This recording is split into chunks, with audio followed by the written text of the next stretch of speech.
Hello YouTube fam, you might see me in the same outfit in my next video, and that's because I'm recording both of them on the same day. I have some time off today, so hey for that. I don't know what that was, but hey.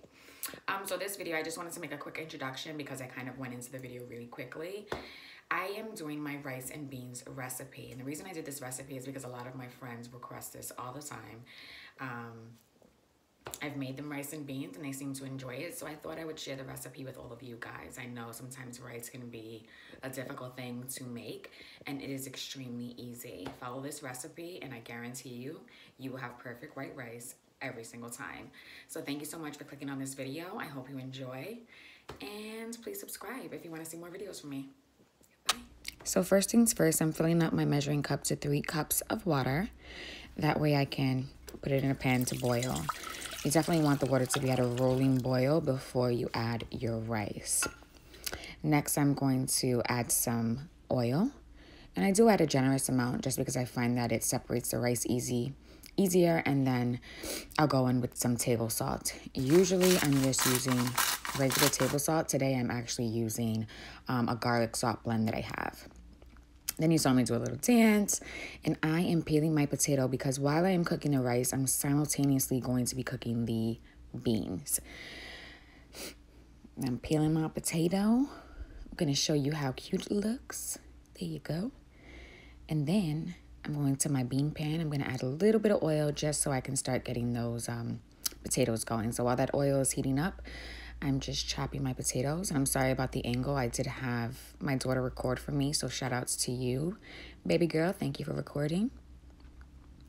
So I'm just chopping my little potato, and I prefer the white potato. I'll use Idaho potato, but whatever you prefer, go ahead and you use that potato. Just know that a red potato might take longer to cook. Then I'm adding my potatoes right into that hot oil. Baby. Now that we've done that, the water is at a rolling boil.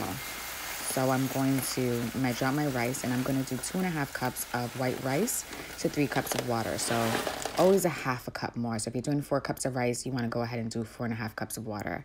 I just rinsed my rice, I drained it, and then I'm placing it in the boiling pots, the boiling water pot.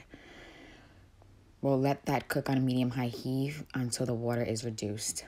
Now I'm just spinning my potatoes around and creating a little hole in the center so that I can add my seasoning. I'll first go in with some sofrito. Now my aunt was generous enough to bring me some of her sofrito that she already made. And in my sofrito, well, first this is tomato paste, but then we'll go in with the sofrito. So the sofrito usually consists of cilantro, garlic, onions, peppers. Sofrito is basically just kind of a mixture of vegetables that season your food. So that's what I'm doing. It was frozen, it's had in the freezer, but now I'm just defrosting and I'm mixing it around with the tomato paste and the potatoes. I like it to get a little caramelized.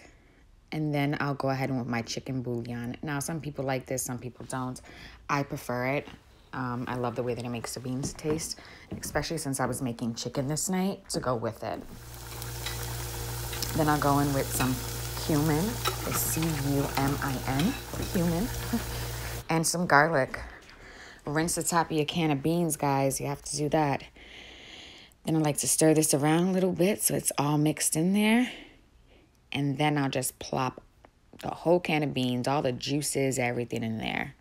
I find that it makes the sauce thicker at the end along with the potatoes. And sometimes to make it thicker, I'll kind of smash some of the potatoes or the beans in the sauce so that it is nice and creamy. After I add my can of beans, I'm actually going to fill that empty can with water and add that water to the beans. Give it a nice little mix and head back over to my rice.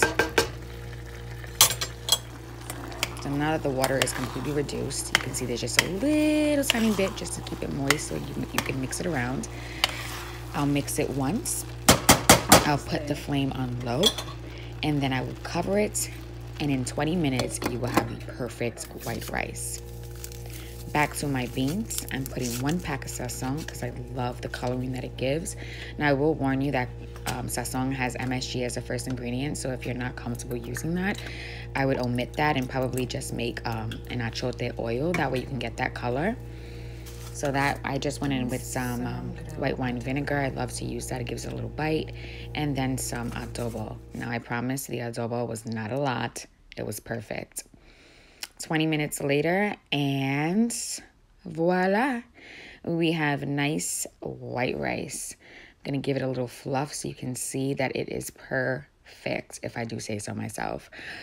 I have not gone wrong with this recipe. I have made white rice for the past 15, maybe even 20 years now, and it comes out great every time.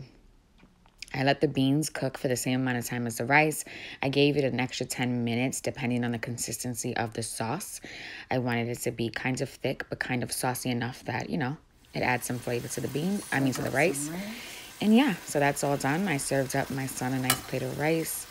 And then you'll see me add the beans with the sauce. Now, some people like it really saucy and some people like just the beans. I personally love lots of sauce, and that's why I ensure that my beans are saucy. And then here we go. Now Mama's gonna go ahead and take a bite. Yes. Now I did make this rice and beans with some lemon pepper chicken, and I may do that in another video. But for now, this is my rice and beans. Thank you guys so much for watching. I hope you try out this recipe and you let me know how you liked it. Bye.